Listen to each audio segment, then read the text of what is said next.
पिछले एपिसोड में snake catchers और पुराने काले सांप के बीच लड़ाई हुई थी। जब वे लड़ाई में व्यस्त थे, एक आदमी जो पीछे छिपा हुआ था ने पेड़ की जड़ों को उखाड़ना शुरू कर दिया।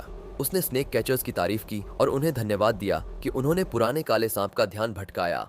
अब स्नेक फ्रूट ट्री उसका था।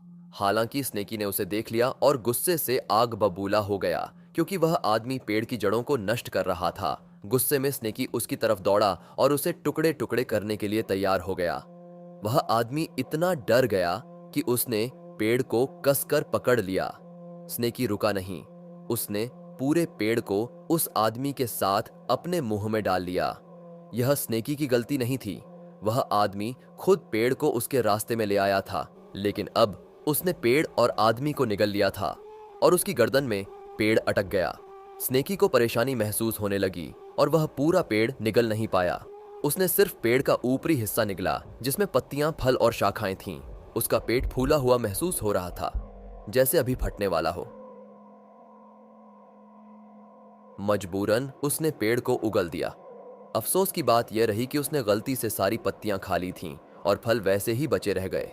हालांकि उसका असली मकसद फल खाना था ताकि उसकी कल्टीवेशन बढ़ सके। उसने देखा कि उसके अंदर मौजूद डिवाइन डिमोनिक कॉल्ड्रन पहले से ही भरा हुआ था। स्नेकी अब स्पिरिचुअल अवेयरनेस रेल्म के तीसरे स्तर के शिखर पर पहुंच चुका था और उसे अपनी असुविधा का कारण समझ में आया। पहले तो उसने सोचा कि पेड़ की पत्तियां जहरीली हैं, लेकिन असल में उसकी कॉल्ड्रन पहले से भरी हुई थी। पेड़ की शक्ति उसके लिए बहुत ज्यादा थी। इतने सारे पत्ते खाने के बाद उसकी ऊर्जा बेकाबू हो गई। उसने पहले खाई हुई जड़ी बूटियों को तुरंत पचा लिया और डिवाइन डिमोनिक कॉल्ड्रन धीरे धीरे पेड़ की पत्तियों की ऊर्जा को प्रोसेस करने लगा। समझते हुए कि अब उसके पास समय नहीं है, स्नेकी ने फैसला किया कि वह पेड़ के बचे हुए तने और फलों को लेकर भाग जाएगा। वह स्नेक फ्रूट ट्री को इंसानों के हाथ में नहीं जाने दे सकता था। इसी बीच स्नेक कैचर्स ने पुराने काले सांप को हरा दिया था और उसकी बड़ी लाश वहीं छोड़ दी थी। जूनियर भाई ने सीनियर सिस्टर सॉन्ग की तारीफ की कि उन्होंने सिर्फ 30 मिनट में सांप को हरा दिया। उसने तारीफ स्वीकार की और कहा कि जूनियर भाई जो का प्रदर्शन औसत था। उन्होंने फैसला किया कि अब स्नेक फ्रूट को काटने का समय आ गया है। लेकिन जब वे पेड़ के पास पहुंचे तो वे चौंक गए। पेड़ गायब था। वहां सिर्फ एक गड्ढा था जहां पेड़ पहले खड़ा था। लड़की को समझ नहीं आया कि क्या हुआ, लेकिन जूनियर ने यह मान लिया कि यह सब सीनियर सिस्टर सॉन्ग की योजना का हिस्सा था। उसने उस पर आरोप लगाया कि वह पेड़ को अपने लिए रखना चाहती थी और उसे सीधे सीधे बता देना चाहिए था, बजाय इसके कि पीठ पीछे कोई चाल चले। गुस्से में सीनियर सिस्टर सॉन्ग ने पूछा कि वह क्या कहना चाहता है। जाओ ने जवाब दिया, यह इशारा करते हुए कि उसे शर्मिंदगी महसूस हो रही है और वह दोष किसी और पर डालने की कोशिश कर रही है। निराश होकर उसने कहा कि वह बेबुनियाद आरोप लगाना बंद कर दे।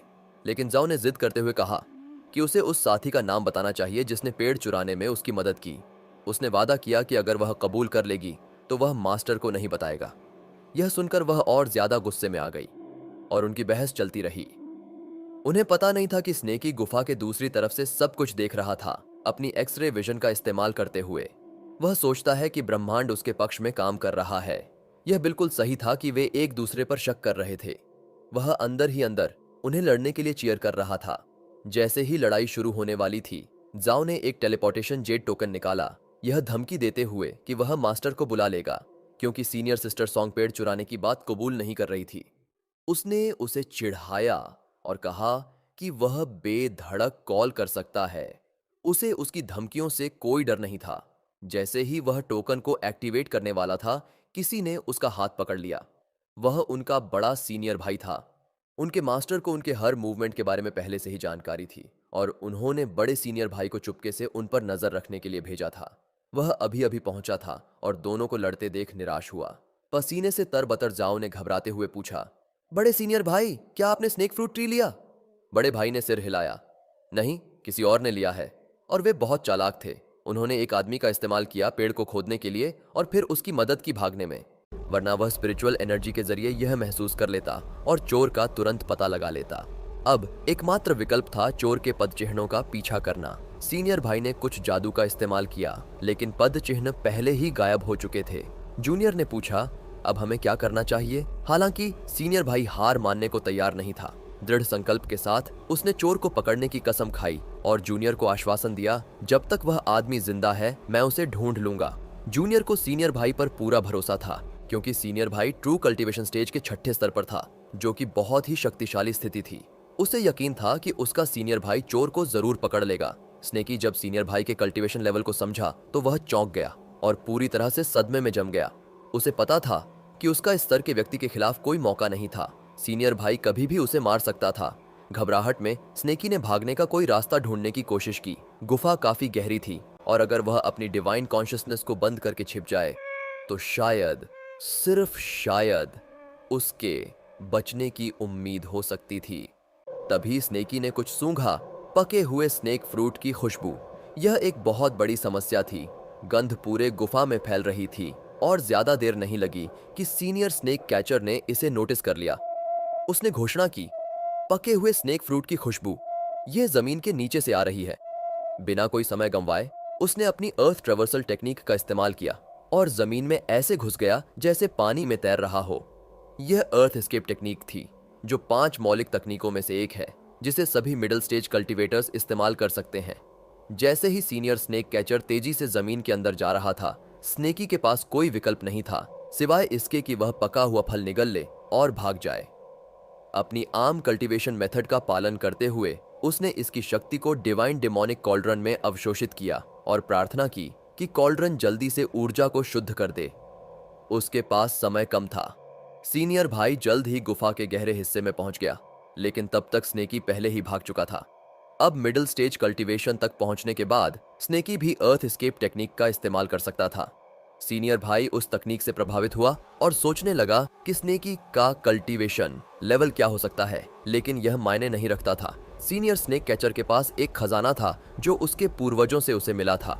जब तक स्नेकी ने फाउंडेशन एस्टैब्लिशमेंट स्टेज नहीं हासिल की थी, तब तक वह उसका मुकाबला नहीं कर सकता था। स्नेक कैचर गुस्से से भरा हुआ था और उसने कसम खाई कि वह इन सभी जीवों को खत्म कर देगा। उसने गुस्से में कहा, इसने स्नेक कैचर से चोरी करने की हिम्मत कैसे की? स्नेकी यह देखकर हैरान हो गया कि सीनियर भाई जमीन के अंदर कितनी तेजी से चल रहा था। ऐसा लग रहा था जैसे वह सिर्फ जमीन में तैर नहीं रहा, बल्कि दौड़ रहा हो। हताशा में स्नेकी ने डिवाइन डेमोनिक कॉल्ड्रन से प्रार्थना की कि वह जल्दी से ऊर्जा को शुद्ध करे, वरना वे दोनों खत्म हो जाएंगे। कॉल्ड्रन ने इस आपात स्थिति को समझते हुए अपना मुंह चौड़ा कर लिया और पूरी शक्ति से ऊर्जा को निगलने लगा।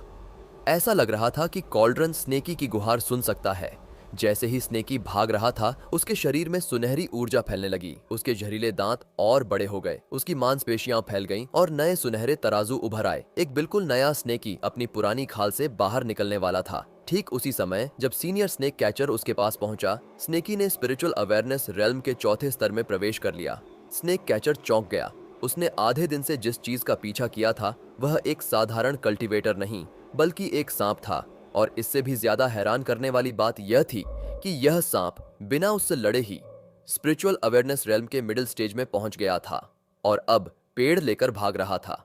ऐसी बुद्धिमत्ता बड़े राक्षसों में भी दुर्लभ थी, खासकर फाउंडेशन एस्टैब्लिशमेंट स्टेज में। स्नेक कैचर ने सोचा, मैं इस राक्षस को नहीं मार सकता, मुझे इसे जिंदा पकड़ना होगा और इसे सेक्ट में वापस ले जाना होगा ताकि इसकी जांच की जा सके। यह एक बड़ी उपलब्धि होगी। अब स्नेकी को अपनी नई शक्ति का एहसास हुआ।